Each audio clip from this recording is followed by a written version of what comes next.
If you are a silver stacker, that's the question that's on your mind. When is silver gonna go up? Let's explore. And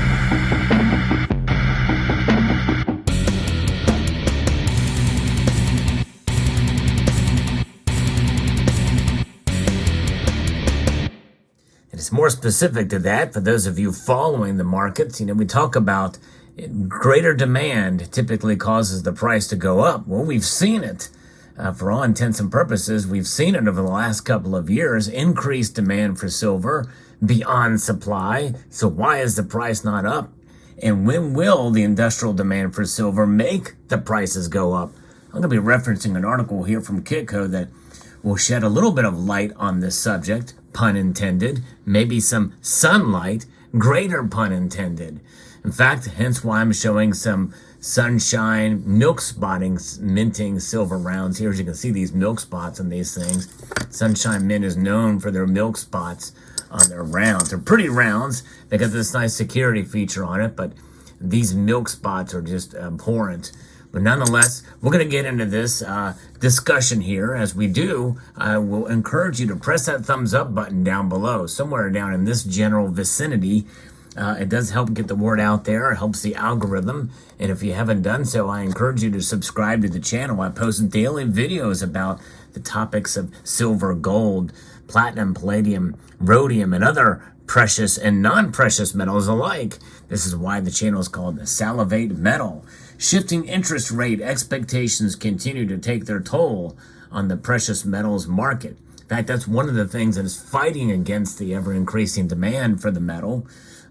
Silver leads the sell-off as price starts the week below $21 an ounce. In fact, as I record this video, silver is down, almost about 15 cents. And it's in the mid $20 range right now. It's kind of crazy. $20 used to be a support level, at least what I thought was a support level for silver, but we very well could see it fall below $20 an ounce. In fact, we should expect it at this point. One precious metals research firm says green energy transition should provide some support for the precious metal in 2023. The comments come as silver has seen sharp declines this month. And in the latest precious metals update, commodity analyst at Heraeus Precious Metals said that silver demand in the solar sector is expected to reach record highs this year, following the 150 million ounces of silver consumed in the photovoltaic sector last year. So even as solar panel producers look for ways to reduce the amount of silver they need, a trend analyst describes as thrifting. Sheer volume of panels expected to be produced this year outweighs these potential limitations, and perhaps by a lot.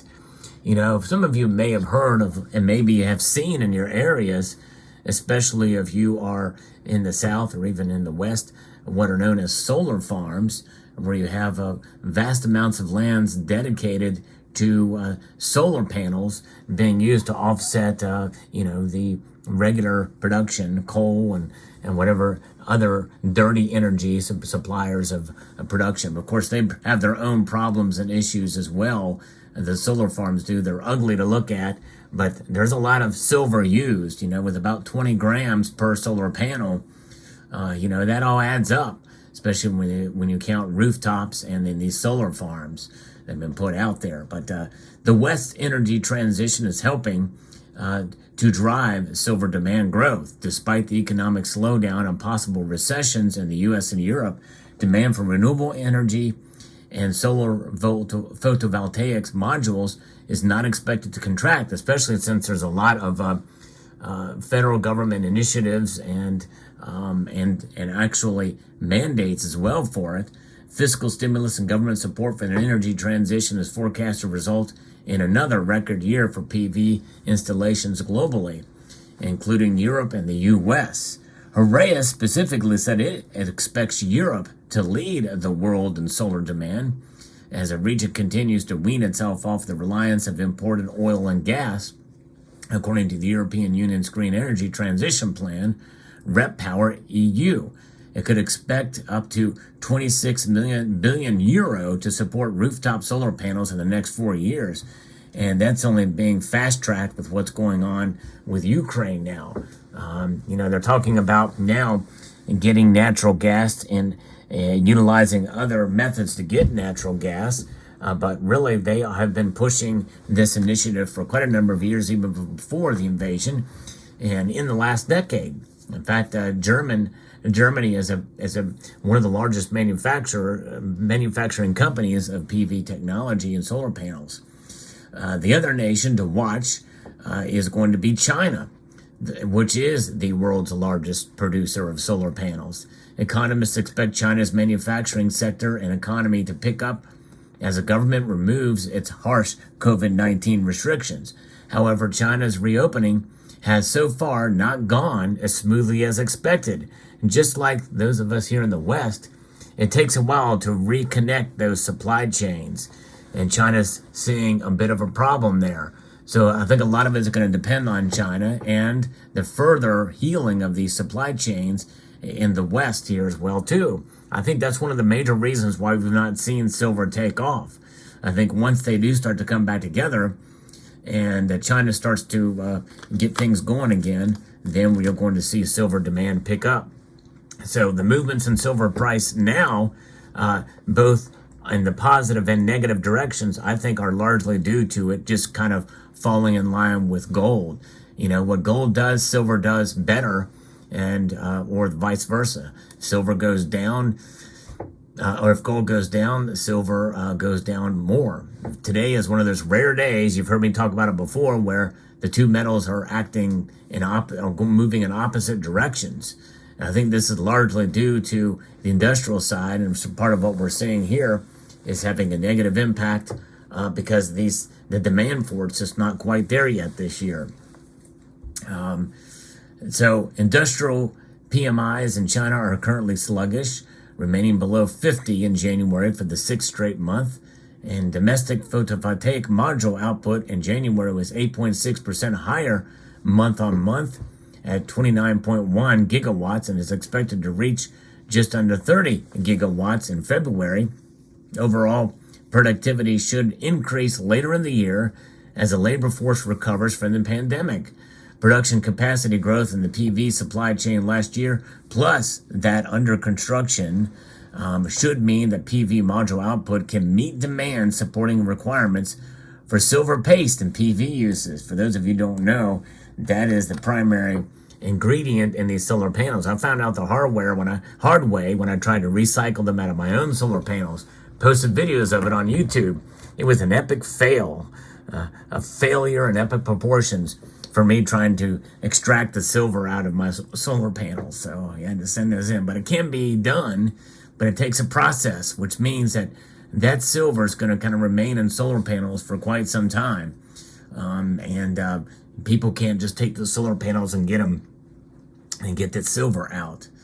The relatively bullish outlook for silver's industrial demand comes as the precious metal fell to a 3-month low as the market continues to react to expectations that the Federal Reserve will have to raise interest rates higher and to maintain its aggressive stance longer than expected to bring inflation pressures down. And bond yields have risen sharply due to the market's shifting interest rate expectations, with 2-year yields pushing above 4.8%. The 10 years have moved closer to 4%. And we also have the headwind of the U.S. dollar strength. It remains resilient against a basket of global currencies. The U.S. dollar index is currently holding around 104 points, its highest level since the start of the year. So it really mostly depends on domestic, but mostly foreign production of solar panels and in China. And we're starting to see somewhat of an increase there, but it's going to take a while for it to come back together and to be able to really make and put a dent on the overall demand for silver. Keep in mind, China was shut down in more stringent levels from the pandemic than any other country around the world, and it lasted longer, much longer. So it's going to take quite a bit of a transition for them to open up. Just the very fact that they did open up, I think, did have an effect on prices for a while. but then it was quickly squashed back down for all these other factors.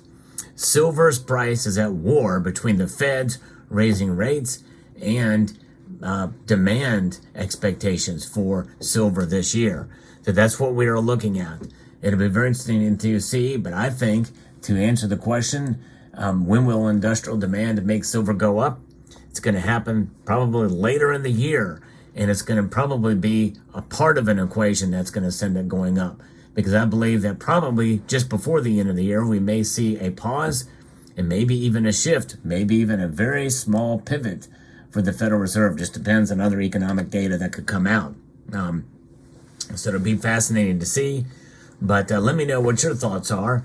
Silver's a metal that is frustrating to watch its price just continue to disappoint us time and time and time. And by the way, another time again. Everybody keeps saying, oh, this is it.